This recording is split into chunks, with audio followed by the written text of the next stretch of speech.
আসসালামু আলাইকুম। আপনাদের সবাইকে স্বাগত জানাচ্ছি ইউটিউব চ্যানেল হোমিওপ্যাথি বাংলা টিউটোরিয়ালে। আজকের ভিডিওতে আমরা আলোচনা করব একটি গুরুত্বপূর্ণ হোমিওপ্যাথিক ওষুধ অ্যাব্রোট্যানাম নিয়ে।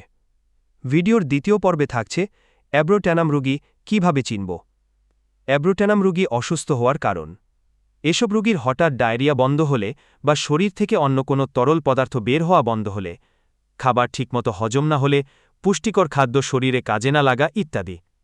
দুটি শব্দ মনে রাখলে ঔষধটিকে সহজে মনে রাখা যায়। শব্দ দুটি হল নিষ্ঠুর ও পর্যায়ক্রমে। চলুন শব্দ দুটি ব্যাখ্যা করা যাক। এরা খুব নিষ্ঠুর ও অসুস্থ প্রকৃতির, আর পর্যায়ক্রমে এদের একটার পর একটা রোগ লেগেই থাকে। কোনো একটি রোগ চাপা পড়ে অন্য একটি রোগ দেখা দেয়। এভাবে পর্যায়ক্রমে এক রোগ থেকে অন্য রোগ দেখা দেয়। যথা পর্যায়ক্রমে কোষ্ঠবদ্ধতা উপশম হয়ে ডায়রিয়া, আবার ডায়রিয়া উপশম হয়ে কোষ্ঠবদ্ধতা দেখা দেয়। হঠাৎ ডায়রিয়া উপশম হয়ে বাত, আবার বাত উপশম হয়ে ডায়রিয়া ইত্যাদি পর্যায়ক্রমে হতে থাকে।